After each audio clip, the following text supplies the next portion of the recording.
Nós já estamos gravando, queria dar boa noite, as boas-vindas a todos que estão aqui conosco. Eu sou Cristina Helena Pinto de Mello, pró-reitora de pós-graduação, estrito sensu da SPM e da área de pesquisa também. Hoje nós estamos aqui com o Alexandre Piero e o professor Fabrício Saad Duarte, para a gente falar sobre a ISO. O professor Alexandre Piero é engenheiro mecânico, bacharel em física nuclear aplicada, com pós em Trends Innovation e master na quarta revolução industrial e Emerging Technologies. Passou por empresas nacionais e multinacionais, sendo responsável por áreas de improvement, projetos e de gestão. É certificado na metodologia Six Sigma, Black Belt, PMBOK e Scrum Master.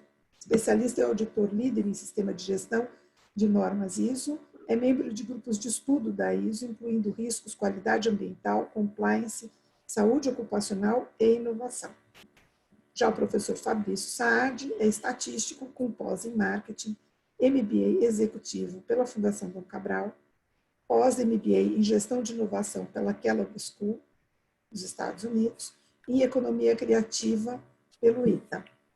Mestrado acadêmico em gestão internacional pela SPM, onde atua como professor e coordenador acadêmico de MBA. Fabrício possui 18 anos de experiência como executivo de Marketing Innovation, tendo atuado como CMO no Brasil e exterior, em empresas como Grupo Accor, Abril, Carvajal, Macan e Mastercard, cargo que ocupa atualmente no grupo italiano Mazzaferro. É ainda articulista para canais do MEI e membro dos comitês executivos da ABA e AB para o tema de inovação. Queria dar as boas-vindas a vocês, agradecer por vocês terem aceitado participar conosco nesse webinar sobre um tema que hoje é um desafio, né? Nós falamos muito da questão da assimetria de informações como um dos elementos que impede um funcionamento perfeito dos mercados. A ISO é um certificado que melhora essa simetria de informações, né? Melhora o funcionamento dos mercados. E no meio desta pandemia, com as empresas, no meio de uma transformação digital, essa questão das certificações, elas ganham uma importância ainda maior. Eu queria passar a palavra para o professor Alexandre, agradecendo ele por ter aceito participar conosco, e o professor Fabrício vai fazer as intervenções quando for necessário. Quem está aqui com a gente pode interagir conosco, mandando perguntas pelo chat, que eu vou passar para os participantes. Então, vamos lá. E você, Fabrício? Eu, Alexandre. Primeiro, boa tarde, Cristina. Eu agradeço imensamente o teu convite, o convite do Fabrício. Eu vou trazer algumas intervenções bem interessantes de como a ISO pode ajudar a nossa sociedade, principalmente as indústrias, a se reerguerem pós-pandemia. E para começar a discutir e entrar mais fundo nesse assunto, eu vou compartilhar com vocês uma apresentação, e eu quero que vocês falem para mim quando ela estiver disponível para vocês, quando vocês estiverem enxergando ela. Aqui já está, já. Ótimo. Vamos lá. Antes de começar a entrar e falar da ISO, eu quero fazer uma pergunta para vocês. Na verdade, é mais uma provocação.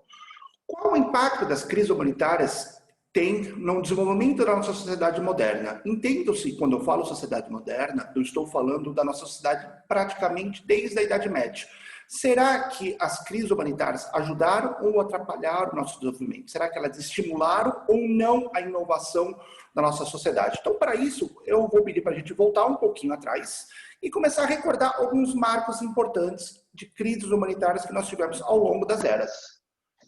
O que eu quero trazer para vocês é a peste bubônica. Ela aconteceu lá para os anos de 1320, 1350, mais ou menos meados do século XIV. Estima-se, não existem dados muito acurados sobre isso, mas estima-se que a peste bubônica matou praticamente 60% da população europeia. E essa peste bubônica, para quem não conhece essa doença, é uma bactéria que é transmitida através de ratos contaminados. Então as pessoas começaram a ser contaminadas, ficaram presas, ficaram enclausuradas, mais ou menos muito parecido com o que está acontecendo agora, e isso acabou alastrando a contaminação das pessoas e muitas pessoas vieram a morrer por conta da peste bubônica. Só que o que isso ocasionou na indústria? O que isso ocasionou na Europa como um todo? Tinha menos pessoas trabalhando. As fábricas e a mão de obra fabril, ou a mão de obra de produção, que praticamente não existia fábrica naquela época, mas existia uma mão de prestação de serviço muito grande, começou a ficar muito escassa. Então, o que acontece? Eu tenho a mesma demanda, eu tenho que fazer as mesmas atividades, mas eu com menos pessoas. Então, como é que eu saio? Como é que eu consigo me deparar, resolver esse problema? Basicamente, melhorando a eficácia das pessoas, melhorando a eficiência dos produtos. Foi nesse contexto que nasceu o óculos. O óculos nasceu, na verdade, para ajudar as pessoas a terem um desempenho melhor e conseguir fazer produtos melhores, principalmente quando você pensa em indústrias têxteis, a indústria têxtil, que era uma indústria muito forte nessa época. Então, olha primeiro o gancho que nós temos. Uma pandemia acabou gerando uma inovação disruptiva, uma inovação muito importante, que foi o óculos. Mas, se a gente tiver um pouquinho mais recente, nós temos uma outra pandemia, que foi muito importante, que é a cólera, a pandemia de cólera, que ela aconteceu no comecinho do século XIX, lá 1810, 1820. Essa pandemia, estima-se que dizimou mais de 25 mil pessoas no norte da Europa, principalmente em Inglaterra, e essa pandemia aconteceu basicamente por conta de contaminação de água contaminada. As pessoas que tinham as suas fontes de água começaram a consumir essa água contaminada e isso acabou levando muitas pessoas à morte e muitas outras pessoas ficaram afastadas do seu serviço. Novamente, isso impactou na questão dos serviços, novamente, isso impactou na questão das fábricas, tendo menos mão de obra, tendo menos pessoas para produzir as atividades e fazer os serviços necessários do dia a dia. Essa pandemia acabou gerando um processo, acabou acelerando o processo que já vinha, que era a adoção, a troca de pessoas por maquinários a vapor. E isso culminou no que nós conhecemos hoje como o movimento da Revolução Industrial. Ou seja, a Revolução Industrial acelerou e teve uma adoção muito rápida no norte da Europa por conta dessa pandemia. Se não fosse ela, possivelmente essa revolução iria acontecer, mas talvez acontecesse, talvez não de uma maneira tão assídua, não tão rápida e talvez mais espaçada. Agora, vindo um pouquinho para o século XXI, comecinho desse século, lá para os anos 2002, 2003, tivemos a primeira síndrome respiratória de aguda grave, que, digamos assim, é o vírus primo da Covid-19. Ela ficou restrita, basicamente, à China e Hong Kong. Acredita-se que houve prejuízos na carga de quase 40 bilhões de dólares por conta dessa pandemia, e muitas pessoas ficaram impossibilitadas da China e Hong Kong de poder sair para trabalhar. Novamente, olha o impacto que uma pandemia traz para as empresas, que traz para as indústrias. E com as pessoas não podendo trabalhar, elas ficando presas e clausuradas em casa, o que isso aconteceu? Houve uma aceleração da adoção da China pela internet.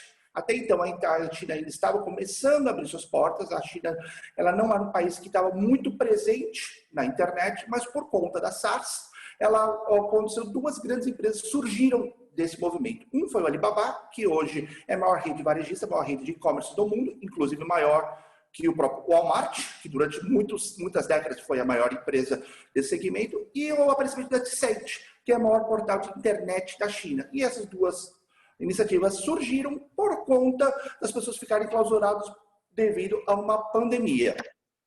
Indo um pouquinho mais próximo agora da data de hoje, praticamente 12 anos atrás, a crise bancária de 2008, ela foi ocasionada não agora por uma pandemia, mas sim por uma crise financeira, uma crise econômica, que veio por conta da quebra, da falência de um banco que era centenário, o Lehman Brothers, que trouxe prejuízos estimados para a economia mundial na casa de 1,5 trilhões. Para vocês terem uma ideia, esse prejuízo é equivalente ao PIB anual do Brasil. O PIB anual do Brasil está hoje na casa de 1,5, 1,6 trilhões. Então, olha o impacto que isso trouxe. E o que isso causou? Uma grande aceleração de várias startups. Podemos citar Airbnb, Uber, podemos citar um monte de plataformas novas de fazer negócio. Mas eu trouxe aqui uma plataforma que mudou, inclusive, que tem muito a ver com a forma de fazer negócios, que é a primeira aplicação do blockchain, o famoso Bitcoin.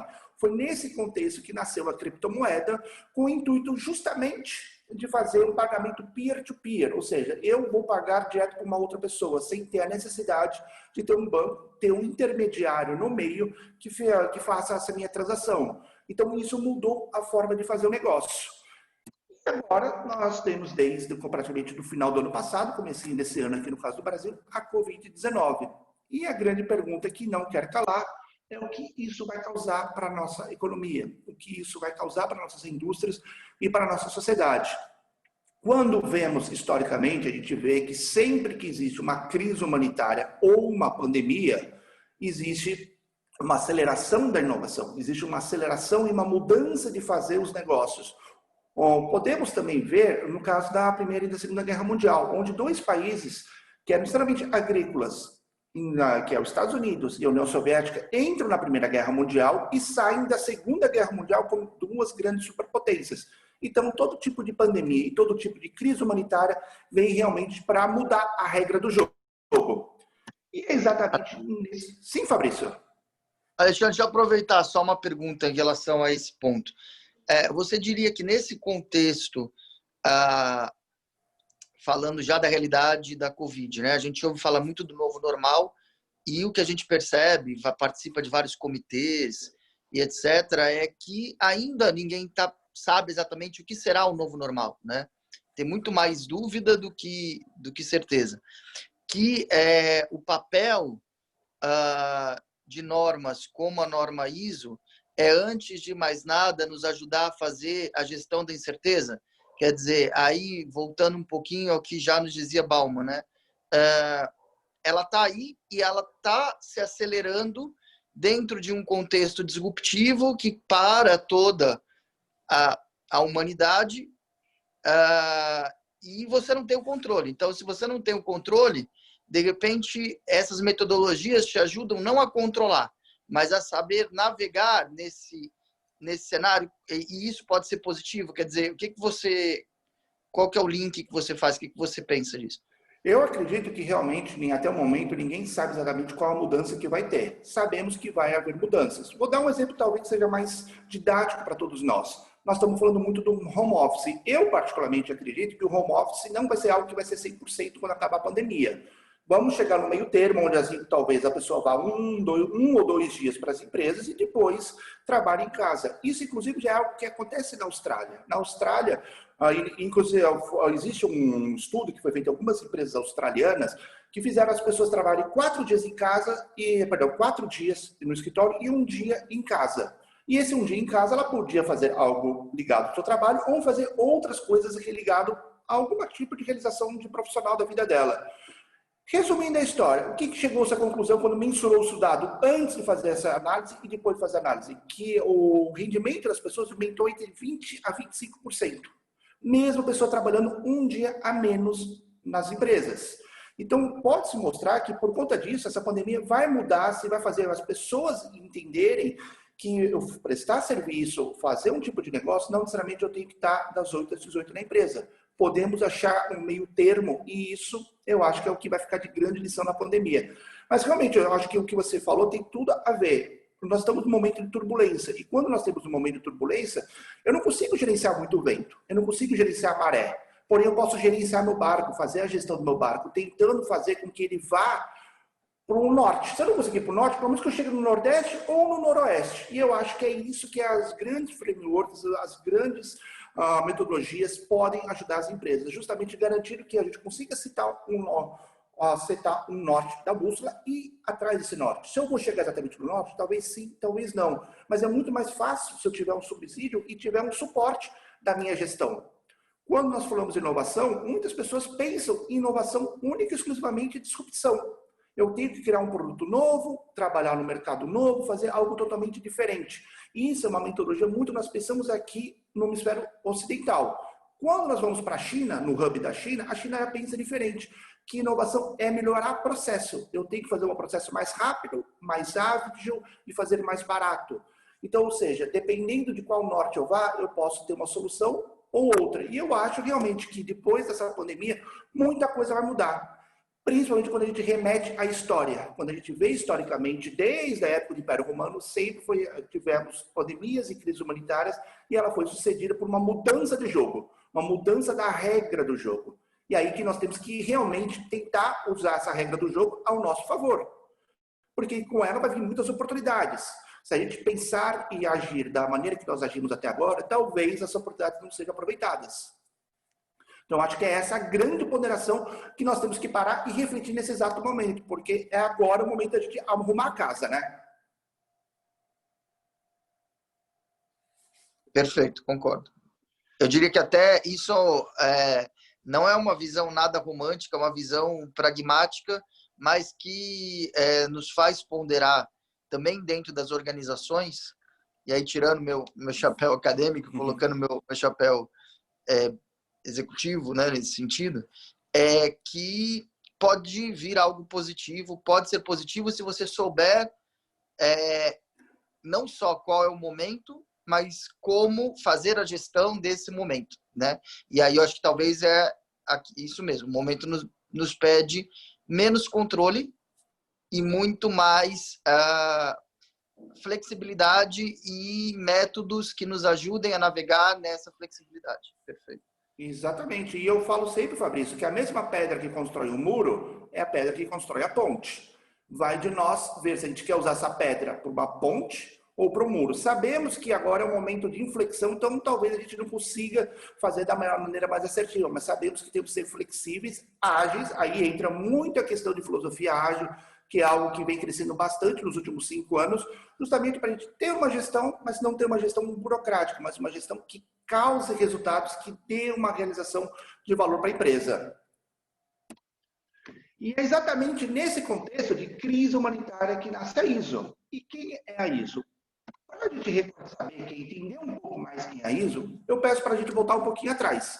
Vamos voltar e falar talvez da grande crise humanitária do século XX. Talvez, no meu entendimento, ela foi até maior que a própria pandemia de influenza espanhola de 1918.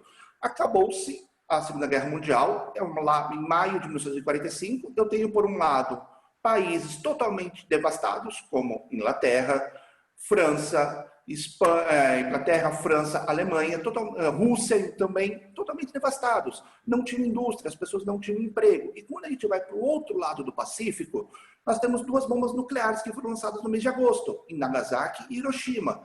E não é por acaso que elas foram lançadas em Nagasaki e Hiroshima, porque eram os 2 pontos fabris. Um ponto fabril naval e outro militar do Império, até então o Império Japonês. Então, quando você pensa nesse contexto, o mundo praticamente está sem indústria. O mundo está com as indústrias devastadas.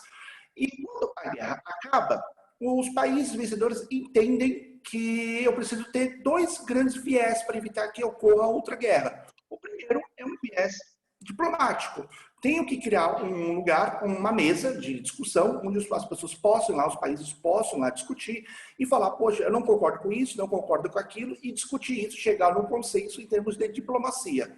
Esse lugar a gente conhece hoje como a ONU, fundada em Genebra, e exatamente com esse intuito de trazer para os países para a negociação e evitar que eles brigassem e gerassem novamente uma guerra, porque foi justamente essa falha que houve entre a Primeira e a Segunda Guerra Mundial. Talvez se tivesse o contexto da ONU entre a Primeira e a Segunda Guerra Mundial, talvez todos os problemas que a Alemanha alegou ter e que culminou na Segunda Guerra Mundial, talvez pudesse ter sido resolvido de uma maneira mais diplomática. Mas poucas pessoas sabem, exatamente no mesmo lugar, no mesmo bairro de Genebra, existe uma outra organização que também nasceu na mesma época da ONU, que é chamada a ISO, que é a Organização Internacional de Padronização. Esse viés é um pouco diferente. A ISO nasce com o contexto de ajudar as empresas. Entende-se que se eu não tenho indústria, eu não tenho emprego. Se eu não tenho emprego, eu não tenho dinheiro. Se eu não tenho dinheiro, eu passo fome. E se eu passo fome, vai culminar em outra guerra. Então, a ISO nasceu justamente nesse contexto de ajudar as empresas a se reorganizarem. Então, ela nasce com um DNA muito forte de business, um DNA muito forte de negócio, para reestruturar as empresas. E hoje, a ISO está presente em 164 países, ela só está um pouco menos presente que a ONU. A ONU está presente, se não me engano, em mais de 180 países, a ISO um pouquinho menos. No caso da América, vocês podem ver que todos os países fazem parte da ISO, com exceção da Venezuela, e hoje a ISO tem mais de 300 grupos de estudos. Grupos de estudo que estudam tendências de negócios. Então, eu tenho um grupo de estudo que, por exemplo, está estudando nesse exato momento blockchain, outro que está estudando IoT, outro que estuda qualidade, outro que estuda inovação. Então, dentro de todos esses grupos de estudos, sempre com viés de business, a ISO pode entender se há necessidade ou não de fazer um framework que possa ajudar as empresas. De histórico da ISO, a primeira norma, o primeiro modelo internacional que foi lançado foi em 1953. Esse modelo está válido até hoje. Ele é um modelo para a questão de terraplanagem da área de engenharia civil e ele está válido até hoje. Porém, em 1975, a ISO começou a entender que o modelo que eu faço para um país tinha que ser igual ao outro. A linguagem que eu uso para um país tinha que ser igual ao outro. O que isso significa? A ISO começou a entender que havia um movimento dos países falarem a mesma linguagem. Nós entendemos hoje esse movimento como globalização. Então, a ISO entendeu que a partir do final da década de 70 não fazia mais sentido eu estruturar as empresas em foco operacional. A partir do momento que eu estou globalizando, estou tendo que minha empresa está atuando em outros segmentos, em outros locais, eu tenho que falar um outro tipo de linguagem. E essa linguagem não é mais operacional, mas sim estratégica. Foi aí que nasceu, em 87, a primeira norma de sistemas de negócios, que é a famosa norma de sistema de gestão da qualidade. Ela nasceu nesse contexto justamente para reestruturar as empresas com base em negócios em qualidade. Ou seja, como a qualidade pode melhorar meus negócios. Como eu posso fazer produtos que gerem mais realização de valor para a minha empresa. De logo na sequência, veio uma outra norma, que é uma norma conhecida hoje como Sistema de Gestão Ambiental, uma norma de sustentabilidade, a ISO 14001, que poucas pessoas sabem, mas ela nasceu na ECO 92. ECO 92 tinha dois grandes objetivos. Um, criar uma norma de negócios, um framework para a sustentabilidade das empresas, e outro, criar um protocolo de não poluição. O protocolo de não poluição foi ratificado em 97 em Kyoto, e nós viemos a conhecer como protocolo de Kyoto, e a norma depois foi conhecida como a ISO 14001, e muitas empresas possuem essa norma. Em 2000, com um acesso mais fácil à internet, a ISO entendeu que não adiantava falar só de qualidade ou só de sustentabilidade. Eu tinha que pulverizar, falar de qualidade para o setor petroquímico, falar de qualidade para o setor farmacêutico, falar de qualidade para o setor de educação. Então, ela começou a pulverizar um monte de normas e, nesse contexto, começaram a ser normas na área de compliance, antissuborno, saúde ocupacional e agora, mais recentemente, a norma de sistema de gestão de inovação, o qual eu vou explanar um pouco ainda nessa apresentação.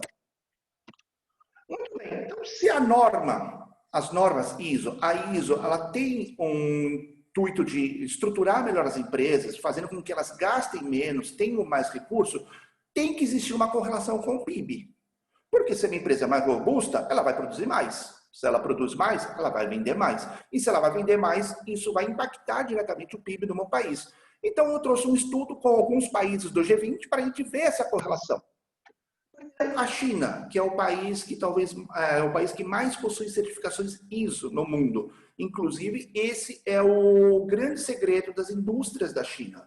A China, quando começou a se abrir as portas no final da década de 80, começo do século, na década de 90, ela foi para o mundo e falou, qual o melhor modelo de gestão de negócios que eu tenho? Viu de vários lugares e viu que a ISO era o modelo que mais atendia às suas necessidades. E nisso, o país começou a investir pesadamente com que suas indústrias tivessem um tipo de certificação ISO implementada. Então, a gente pode ver uma correlação nítida entre o crescimento do PIB e as certificações ISO implementadas na China. Se não formos na Itália, a mesma coisa, sendo que a partir de 2010 vocês podem ver que existe mais ou menos uma implementação flat, o número de certificações ISO não varia muito, que é a minha reta, eu estava muito reta, e olha a correlação com o PIB, existe uma estabilidade do PIB da Itália. Aqui para o caso do mundo, então são todos os países do mundo, então esse número foi dado pela ISO, versus o PIB do segundo Banco Mundial, e agora para o Brasil. Vocês podem ver que a partir de 2012 nós tivemos um decréscimo na implementação de certificações ISO no Brasil. E isso houve uma correlação com o PIB. E no meu sentido, na minha ótica, faz todo sentido isso. Se a minha empresa não está preparada, se a minha empresa não tem uma gestão, como é que ela vai navegar em águas turbulentas, ainda mais nos dias de hoje? Nós estamos num mundo que a maré está cada vez mais turbulenta, cada vez mais vendaval. Se eu não tenho uma gestão pautada em análise de dados, se eu não tenho uma gestão pautada em resultados, qualquer lugar que eu vou serve. E se qualquer lugar que eu vou serve, eu não vou saber se eu estou mais robusto ou menos robusto, se eu tenho mais recursos ou menos recursos. Então, essa correlação, para mim, faz total sentido e eu acho que talvez possa ser um grande motivo de mostrar que, mais do que nunca, é importante nós termos certificações, modelos internacionais como esse. Uma outra pergunta, Alexandre, aproveitando esse levantamento, né, que você fez. Você acredita, então, que nesse novo cenário agora, falando da Inovação especificamente, né, pós-Covid, né, pós essa pandemia, a tendência é que essa explosão que possa vir a acontecer de inovação causada pelo novo normal não se reverter em necessariamente maior eficiência e maior faturamento, maior PIB per capita, o que for, se você não tiver um suporte, então, de algum mecanismo que ajude nessa gestão, como é a proposta, né, das normas ISO e, especificamente no caso agora, falando de inovação. Até porque acho que o momento vai ser um momento de grande disrupção em várias cadeias, né? Então, imobiliária, por aí vai. E aí aumenta ainda, então, a importância desse tipo de norma. Você acredita nisso?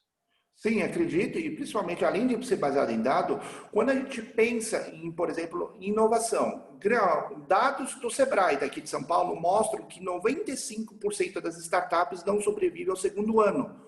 Mesmo tendo as melhores tecnologias, as melhores ideias, as melhores metodologias ágeis, elas não sobrevivem. Por quê? A gestão dela não é pautada em negócios. E a ISO, ela pauta muito a sua gestão em negócios, em dar resultado. E se eu tenho resultado, eu tenho uma empresa mais saudável. Tendo uma empresa mais saudável, eu consigo trazer mais pessoas para dentro do meu ecossistema, consigo trazer mais pessoas, mais fornecedores para a minha cadeia e todo mundo sai ganhando. Então, talvez seja esse o grande segredo de outros países como a China, que apostam tanto na certificação ISO, que entendem que a ISO não é simplesmente eu ter ser uma empresa certificada, não é simplesmente eu ter um selo na parede, mas sim ela é pautada em gestão de negócios, business. E business, quando a gente fala de business, a gente começa a ver o horizonte de uma maneira mais estratégica, não tão operacional. Aí eu faço minha culpa, eu como consultor de ISO e muitos outros consultores, lembrando na década de 90. Década de 90 nós foi pautada para implementar certificações ISO de qualquer jeito nas empresas, principalmente por conta do segmento automobilístico. Então, as pessoas foram implementando, eu pegava da empresa A, copiava e colava na empresa B, copiava e colava na empresa C, copiava e colava na empresa D, e o que aconteceu? Não se levou em questão cultura, gestão estratégica, a própria filosofia da empresa. Então, as normas ISO, infelizmente, no Brasil, não deram muito certo, não deram resultado por conta disso. Foram poucas as empresas que entenderam que ela é uma norma de gestão de negócios. Ainda bem que de 2012 a 2013, o mercado brasileiro começou a acordar e começou a entender que as normas ISO são normas de negócio, não são normas para melhorar meu processo. São normas para melhorar meus processos que trazem dinheiro para a minha empresa. E quando a gente fala de business, qualquer CEO aumenta os olhos e fica feliz com isso, né? Alexandre, se você me permite, no começo eu estava falando sobre assimetria de informação, né? Então, uma empresa que inova, que produz um produto de qualidade, mas cuja qualidade não é percebida pelo outro, ela não consegue precificar isso e ela é engolida pela concorrência. Então, o certificado, ele é uma forma de mostrar a qualidade desse produto, né? Testar a qualidade do processo, mas do resultado, e coloca essa empresa no mercado conseguindo precificar isso acima dos seus custos, né? Então, permite a sobrevivência de bons produtores. Exatamente. E quando nós temos uma certificação, nós temos dois grandes viés. O primeiro é que eu estou falando a linguagem do mundo. Então, se eu quero produzir e mandar meu produto para a China, Vietnã, Coreia do Sul, Malásia, França, Itália, todo mundo vai falar a mesma língua. Então, isso facilita a abertura das minhas portas para outros mercados. E outro ponto é que aí é um grande benefício que eu entendo da certificação.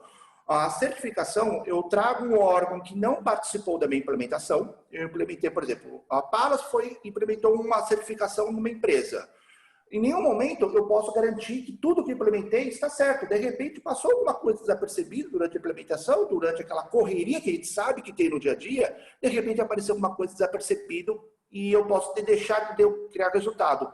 Quando eu deixar de fazer uma realização de valor, quando eu trago alguém de fora,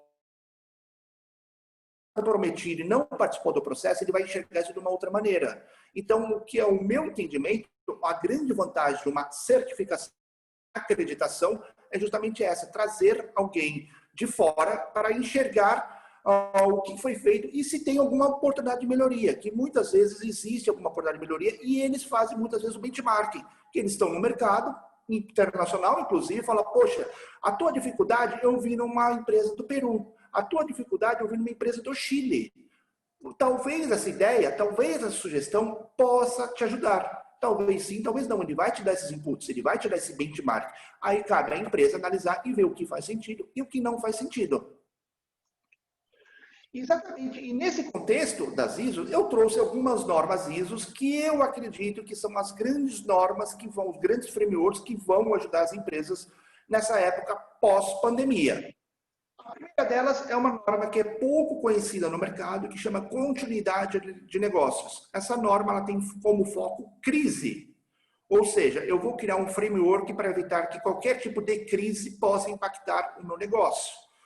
Por exemplo, a pandemia é uma crise, mas eu também tenho outras crises que nós vivenciamos recentemente. Quem é da área industrial sabe o problema que foi trabalhar 2 anos atrás na grande crise dos caminhoneiros.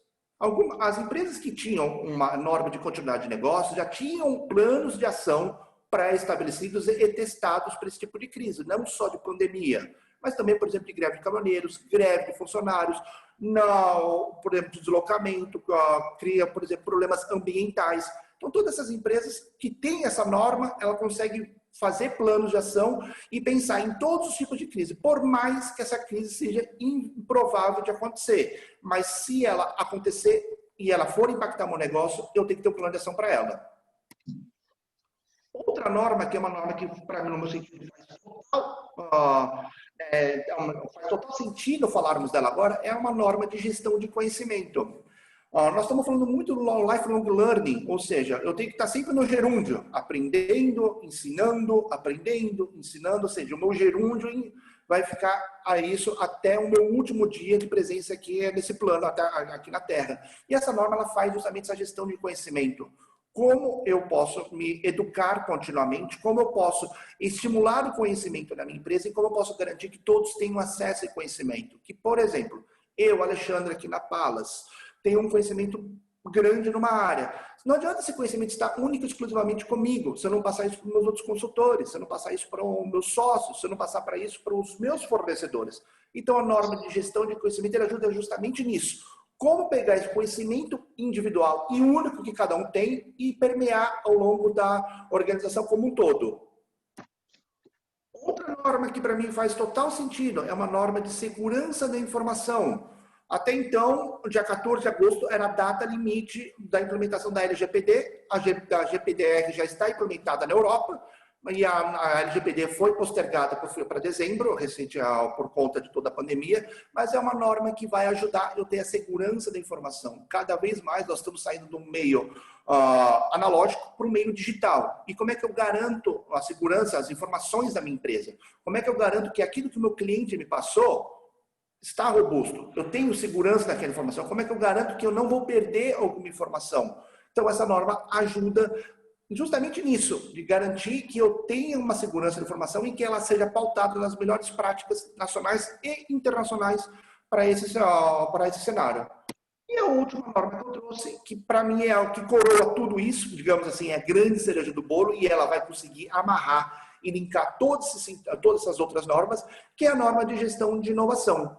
Que a grande vantagem dela é o seguinte, ela quer garantir que a inovação aconteça de forma orgânica, periódica e seja focada e pautada na realização de valor. Ou seja, fazer inovação e eu não tiver um viés comercial por trás disso, isso não vai ser classificado como inovação para a norma, vai ser classificado como invenção. Não tem problema de eu ser inventor, não tem problema de eu fazer muitas invenções, que as invenções podem a qualquer momento virar uma inovação, mas o foco dela é pautada no que o mercado quer, na ideia que eu posso desenvolver um produto ou um serviço novo que o mercado deseja. Alexandre, até interessante que você trouxe um recorte de normas ISO que talvez não sejam tão famosas, né, conhecidas quanto aquelas mais, digamos, massificadas, mas que estão totalmente aderentes, inclusive, ao momento atual. né? No fundo, tudo isso tem a ver com gestão de intangíveis. Se a gente parar para analisar, e aí acho que a professora Cristina, que entende muito do tema, eu fico até tímido para falar do tema, mas no balanço hoje das empresas, eu falo quando a gente, aí como executivo, vai contratar um trabalho de brand valuation, né? A importância dos intangíveis só cresce quando você vai conversar com bancos, etc. Eles estão olhando cada vez mais essa linha, né, abaixo do bottom line, com algumas observações do tipo, quanto que cresceu o valor de inovação, quanto cresceu o valor da marca, etc. E eu vejo também esse movimento, não sei se você concorda comigo, mas casando até com as estruturas organizacionais. Vou dar meu exemplo próprio aí como executivo. Nas últimas empresas que eu passei, tanto na Cor como agora na Mazzaferro, eu comecei com um cargo que era o tradicional, quando você fala assim, diretor de marketing. Depois foram lá e falaram, não, mas não dá para separar a área de inovação, isso é um negócio, porque tem muito a ver com o mercado, né? Então, aí virou marketing innovation. E aí agora colocaram uma outra perninha, e que vários dos meus colegas no mercado também estão vivendo isso, do tipo culture transformation. Então agora é marketing innovation e culture transformation. Ou seja, é tudo isso que a gente está falando de intangibilidade, né? E que é muito mais difícil, pelo menos eu sinto assim como executivo, você fazer a gestão da incerteza desses intangíveis, porque aí você está lidando com duas variáveis muito voláteis, e aumenta, pelo menos para mim, eu senti na prática, a importância da norma ou das normas que suportam isso, porque, de alguma forma, se você sabe como usar, né, te apoiam, né, te suportam. Não sei, o que você acha disso, enfim.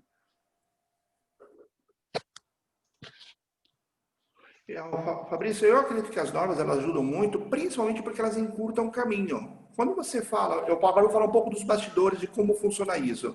Para a gente chegar, por exemplo, numa norma de gestão de conhecimento ou de gestão de inovação, simplesmente não é eu vou lá e leio alguma coisa, vejo algum paper e publico uma norma. Não, são anos e anos de estudo. E esses anos de estudo, o legal é que participam inúmeros países. E cada país traz sua dor, cada país traz sua solução, e isso faz com que qualquer framework da ISO nasça de uma forma mais robusta. Então, por exemplo, no caso de gestão de inovação, se eu já tenho um framework, no caso da ISO de inovação, foi estudado durante 12 anos, todos os países participaram de inúmeras plenárias, estudaram, entenderam, teve um viés acadêmico, teve um viés industrial, todo mundo discutiu, entendeu que aquilo talvez seja o melhor caminho. Se eu quero fazer inovação, eu não vou começar do zero. Alguma coisa de algum lugar que o pessoal já testou. E se já testou, a chance de eu errar é menor. Eu posso errar? Lógico que eu posso errar. Mas a chance de errar se torna muito menor. E se é uma norma pautada para business, eu estou falando de recursos, de dinheiro. Quanto mais rápido eu errar e mais rápido eu acertar, menos recurso eu gasto. E isso, em termos de negócios, se torna melhor para a nossa empresa, né? E a norma, para vocês terem uma ideia, hoje a ISO ela tem mais de 180 módulos de normas de negócios. Eu tenho normas para a área acadêmica, normas para a área de inovação, normas para a área de saúde, segurança, de compliance, mas infelizmente no Brasil pouco se conhece sobre esse outro viés da ISO, né?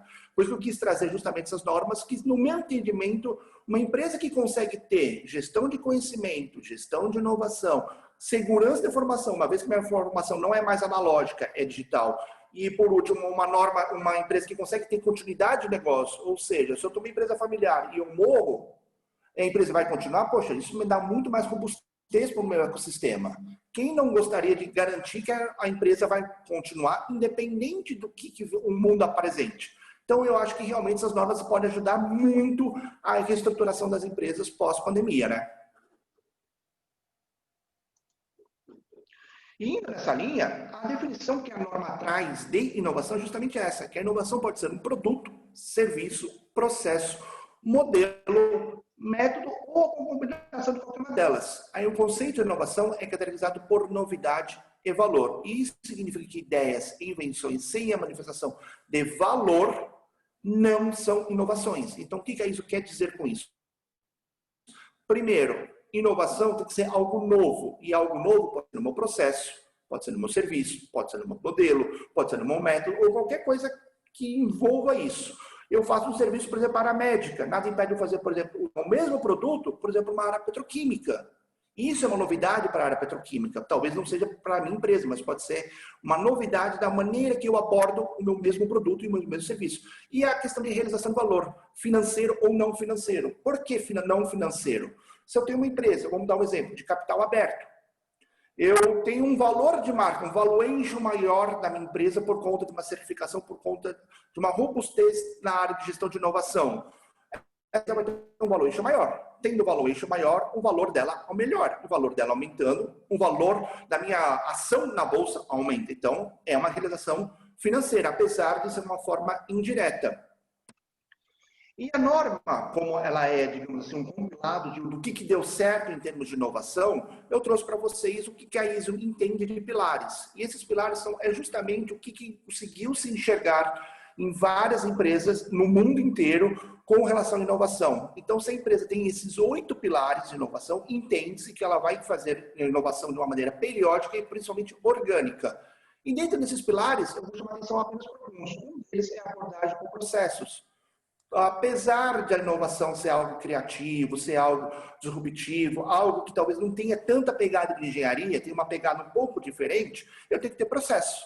Por exemplo, se eu quero fazer um bolo, eu tenho que ter um processo. Se eu vou fazer algum tipo de esporte, tem um processo que é a regra do jogo do esporte que eu estou fazendo. Então, para tudo na vida, nós temos processos. E para a inovação também não é diferente. A questão é, os processos podem ser desenhados de uma maneira ágil, que dê resultado, ou de uma maneira burocrática. Quem vai fazer isso é a empresa. Então, eu não posso culpar o processo pela burocracia da empresa, mas sim eu tenho que entender a cultura, que é a cultura adaptativa, e saber trazer ela para dentro do meu processo, garantindo que o meu processo seja de uma maneira tranquila, fácil e que consiga agregar valor. Direção estratégica é um ponto também que eu acho muito interessante, que é justamente os meus indicadores. Como você falou, Fabrício, a inovação é não tangível, é uma coisa intangível. Mensurar produto bom versus produto ruim é fácil. Medir satisfação do cliente é fácil. Medir coisas ligadas à inovação, como produtos intangíveis, ideias, ideação, talvez não seja tão fácil assim, mas eu tenho que pensar em alguma métrica que consiga me dar um norte. E sabendo o norte, talvez eu não chegue no norte, mas eu posso chegar no nordeste, posso chegar no noroeste, mas eu sei mais ou menos onde eu estou chegando. Outro ponto também que eu acho interessante é a liderança com foco no futuro. Ou seja, meus líderes, que são as pessoas táticas da empresa, têm que entender de inovação. Se eu não entendo de inovação, como é que eu vou ser um estimulador? Como é que eu vou ser um engajador de inovação na minha organização? Então, eu tenho que entender sobre esse tema. E, por último, que talvez seja o mais diferente, seja a gestão das incertezas, que é basicamente o meu risco visto de uma maneira diferente. Quando nós vamos para o chinês, quando a gente pensa no ideograma chinês, a palavra problema, ela é dividida em 2 grandes ideogramas. Um fala de oportunidade e outro fala de ameaça. E aqui é a mesma coisa. Eu vou olhar todas as questões da minha empresa em termos de ameaça, em termos de oportunidade. A própria Covid é uma baita ameaça para todos nós. Mas muitos mercados estão conseguindo enxergar oportunidade de negócio nisso. E isso não tem nada de mais enxergar isso. É a sobrevivência da minha empresa, é a sobrevivência de todo o meu ecossistema. Então, eu tenho que olhar para tudo, ver aquilo que é ameaça e tentar mitigar com plano de ação. E, por último, as oportunidades que elas podem ou não gerar para a minha empresa.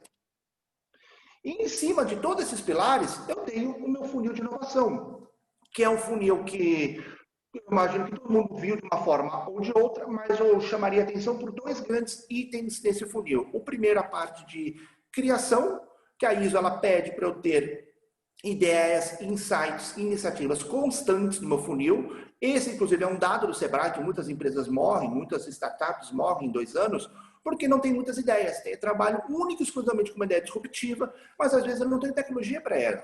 De repente eu não tenho budget, eu não tenho aporte para fazer essa tecnologia, fazer essa ideia. E muitas vezes o mercado não quer essa minha ideia. Então eu tenho que ter ideias constantes, porque vira e mexe, uma ideia vai virar um produto. Pode ser que a minha ideia mais disruptiva talvez não esteja pronta para agora, mas pode ser pronto daqui 5, 10 anos. Imagina eu querer lançar o YouTube ou fazer uma videoconferência há 20 anos atrás, na época da internet de escada. Eu acho que não ia dar muito certo, mas a ideia estava lá. Então, ela só esperou ser maturada em termos de estratégia, em termos de tecnologia, para poder vir a ser algo que todo mundo consumia. E a validação é um outro ponto que eu acho muito interessante. A validação ocorre antes da minha etapa de engenharia, antes da etapa do produto. Porque muitas vezes as empresas têm a ideia, vão desenvolver o produto e depois de 6 meses, gastando recurso, tempo e finança, descobrem, poxa, o mercado não quer isso. Poxa, eu não tenho dinheiro para isso. A tecnologia que eu achei que eu ia ter, não tenho. Então, a validação é feita antes de eu ir para a etapa de projetos. Por quê? Se eu vou validar e descubro que aquilo não tem capacidade de fazer, eu já descarto a ideia, eu deixo ela no limbo, aguardando o momento certo de retomá-la. E eu não vou gastar dinheiro e recursos com algo que talvez não vai me dar o resultado que eu quero no momento. Em cima disso, a parte de contexto da organização, que é uma maneira de olhar as questões internas e externas. Essa norma parte muito da questão das questões externas, em termos de currente, de tendência de mercados, a questão de, por exemplo, a rota via 2030, o que a rota 2030 pode ajudar a minha empresa, tanto em ameaças como oportunidades. Então, a gente tem que analisar muito a questão da organização. A parte de liderança, que é justamente entender a questão estratégica e garantir que meus engajadores, que são os multiplicadores dentro da minha empresa, entendam de inovação. Como é que eu vou ser um líder, um gestor de inovação se eu não conheço de inovação? E a inovação é contínua, a inovação é dinâmica. O que eu sabia um mês atrás talvez não seja válido hoje. Então as pessoas têm que... Aí tem a questão de gestão de conhecimento por trás. O lifelong learning, as pessoas têm que estar sempre no gerúndio, sempre se capacitando, principalmente no que tange inovação. Depois a parte de operação. Como é que eu crio os indicadores? Como é que eu mensuro isso? Propriedade intelectual, será que tem alguma ideia que cabe um resguardo intelectual, ou seja, patente, marcas, acordos judiciais? Como é que eu resguardo a minha empresa com relação à inovação que eu vou gerar? E, por último, a melhoria contínua, que entende-se que talvez eu lançando uma inovação disruptiva, isso mude o contexto da minha organização. Então, eu volto para o meu contexto, analiso de novo e começo novamente a descer e permear tudo isso na minha organização. E como é que está essa norma no mundo? Essa norma é a mais nova de todas, como eu falei no começo da apresentação, ela é de 2019, então ela tem praticamente 1 ano de vida. Trouxe alguns cases aqui de algumas empresas que implementaram no mundo. Uma delas, talvez, os 2 mais interessantes eu chamaria que é a Airbus, que ela implementou isso em dezembro do ano passado. Inclusive, uma das redes de inovação da Airbus participou assiduamente do grupo da ISO para formatar essa norma. Então, vocês veem que a norma nasce com um viés de mercado muito forte. E, mais ou menos, acho que, se não me engano, 2 semanas atrás, a Airbus já mostrou para o mundo a primeira inovação que surgiu por conta desse funil. Eles começaram a fazer o teste do primeiro avião autônomo, por conta de eles olharem e verem que o funil de inovação deles estava muito fraco e usaram a 56002 para estruturar o funil de uma maneira mais assídua e mais ágil. E já saiu a primeira inovação deles. E outro que eu chamaria a atenção, a DEWA, que é essa empresa de logo verde, aqui no canto esquerdo inferior, que é uma empresa de saneamento básico de Emirados Árabes. A pergunta que eu faço, como é que você faz saneamento básico? É com água. Se você está no deserto, você não tem esse recurso natural. Como é que você garante uma prestação de serviço interessante, boa, de extrema qualidade, um lugar quando você não tem o recurso necessário, que é a água? Então, foi nesse contexto que eles viram que a importância da gestão de conhecimento e gestão de inovação. Eles são certificados em ambas as normas. E usaram essas 2 normas, gestão de conhecimento e a gestão de inovação, para conseguir fazer produtos e serviços de uma maneira de extrema qualidade, com pouco recurso hídrico que é necessário para fazer o saneamento básico. Só que nós também temos cases aqui no Brasil também. E eu trouxe alguns cases que a Palas participou. Existem alguns outros cases. Eu trouxe apenas o qual eu participei. Um deles foi a Massa Ferro, que foi um grande orgulho nosso. Nós conseguimos a certificação exatamente na mesma semana que a norma foi publicada, mas, infelizmente, nós não fomos a primeira do mundo.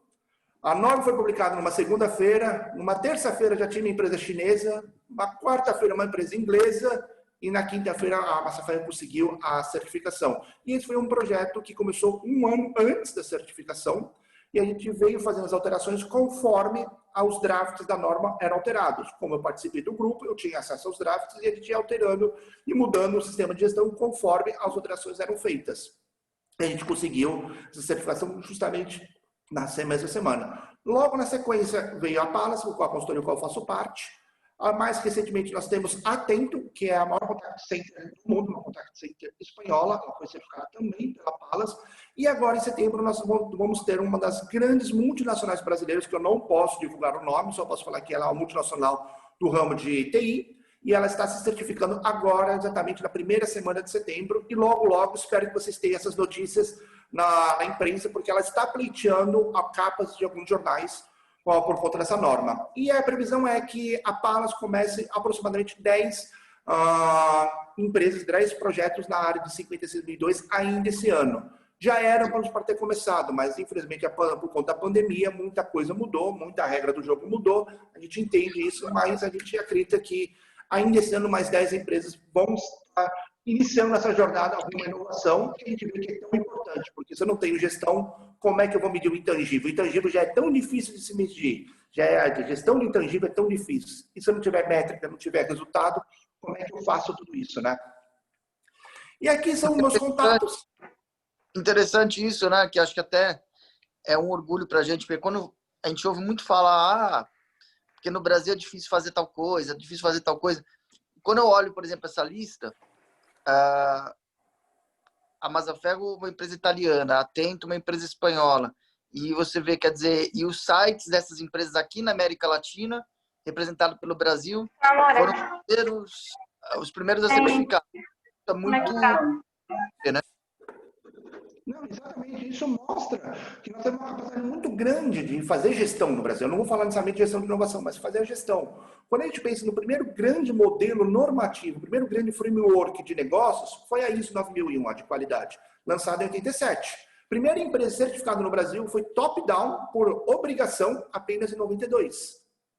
Em nenhum momento se entendeu-se na cadeia de qualidade que a norma vinha agregar para o negócio, vinha agregar na estratégia da empresa. Simplesmente falaram porque a automotiva precisa fazer isso, se eu não fizer, estou fora do mercado. Ninguém entendeu isso. E agora, o que me chamou muita atenção é que olha quantas empresas nós temos no meio de uma pandemia, no meio de uma mudança drástica da regra do jogo, nós conseguimos já sair junto com os outros países. Lógico, eu não vou conseguir competir de igual para igual com a China, não vou competir de igual para igual, por exemplo, com os Estados Unidos, mas eu posso competir de igual para igual com a Itália, com a Espanha, com Portugal, eu não preciso ficar atrás. Dados do Fórum Econômico Mundial, em termos de inovação, o Brasil está em 70º lugar, na colocação 70. Países que estão à frente de nós, que têm o tamanho de São Paulo, Itália, Uruguai e Portugal, todos na faixa do 40º lugar. Ou seja, como é que um país do tamanho do porte do Brasil não faz inovação? Não é por falta de capacidade? Não, não é por falta de capacidade. Nós temos, eu acho que diria que as melhores mentes estão aqui, justamente porque muitos problemas estão aqui no Brasil e a gente sabe lidar isso constantemente. Mas talvez falta um olhar mais estratégico para a gestão, para garantir que a gente consiga competir de igual para igual e, por que não, ir no mercado chinês? Por que não ir no mercado americano? Deixar só eles virem pegar o nosso mercado. Não, vamos pegar o mercado deles também, vamos atrás do mercado deles também. E hoje, com a globalização e com as ferramentas, e essa apresentação é uma prova disso, que eu não preciso estar mais em loco, eu não preciso mais estar no lugar. Eu posso fazer isso de maneiras remotas, sem a perda de qualidade, né? Eu diria, eu sinto isso pelo menos aí na academia, é uma visão romântica de que inovação depende só de criatividade. E aí eu acho que está a grande falha. Não, na verdade sim, depende de criatividade, mas depende também de gestão. Depende também de estratégia, né? E aí, permite, Fabrício, a gente tem muita inovação, a gente chama de inovação frugal, né? Que são, enfim, adaptações mais simples e soluções mais simples.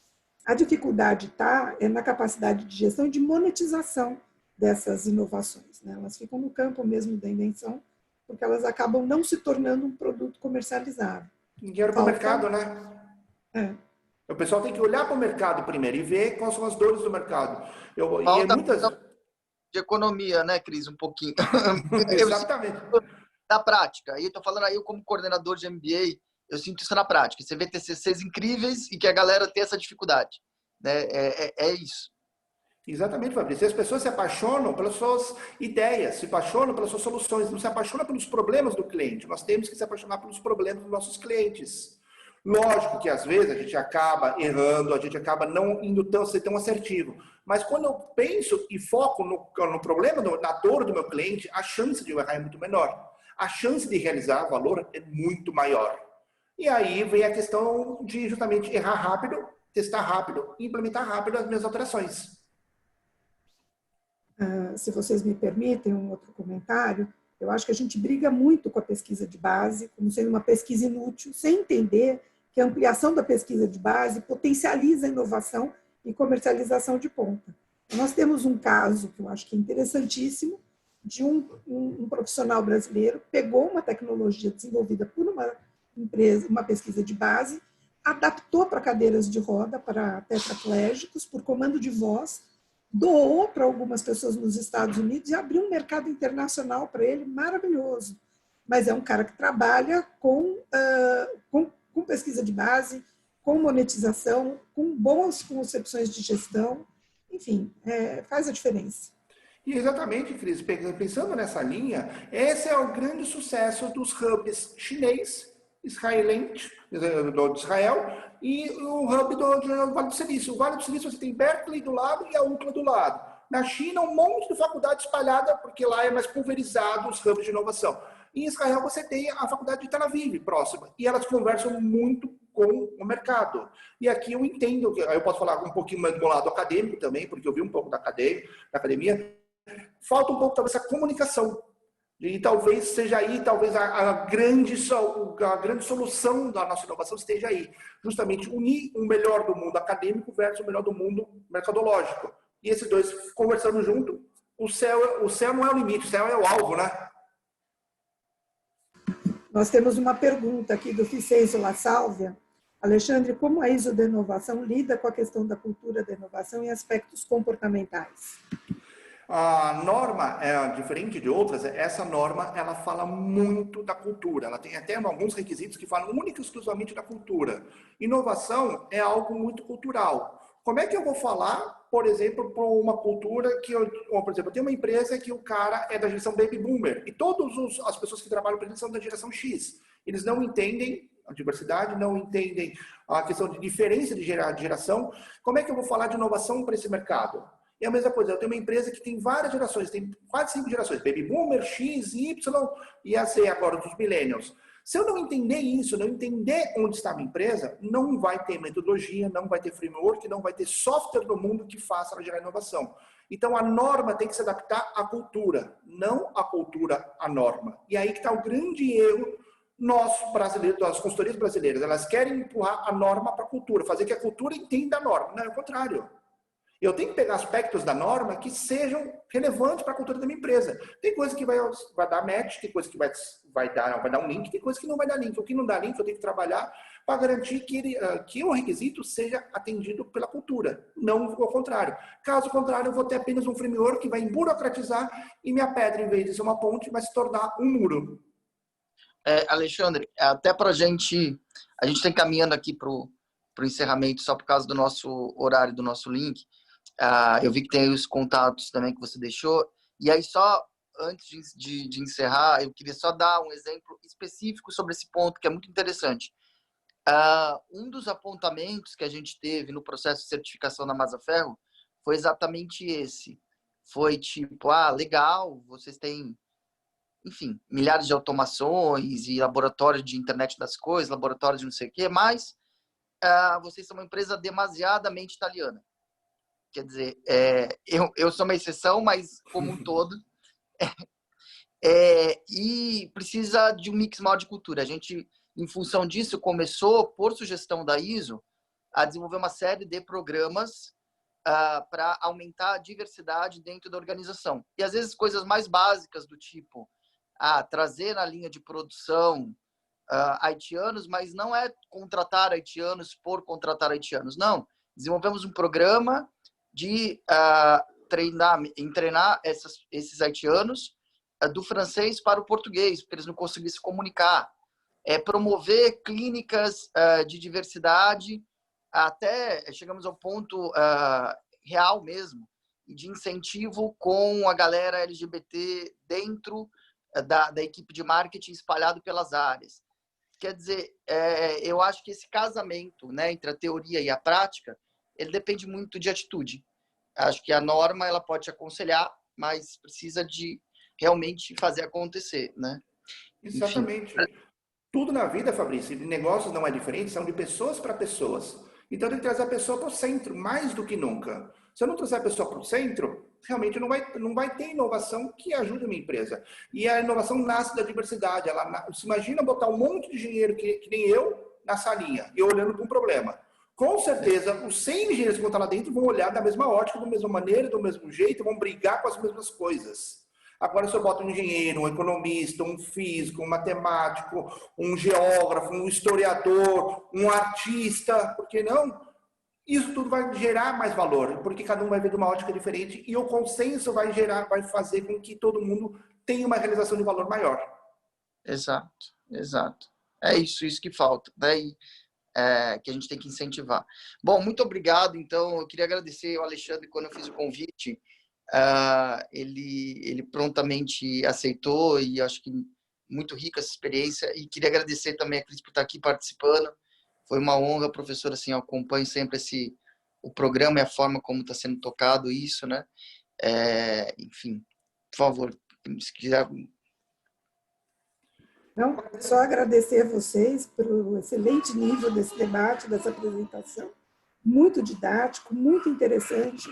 Vai deixar muitas questões para a gente refletir sobre como esse futuro permite aí um redesenho positivo, né? Então, boa noite a todos. Eu só queria agradecer a vocês. Eu agradeço imensamente o convite, Fabrício e Cristina.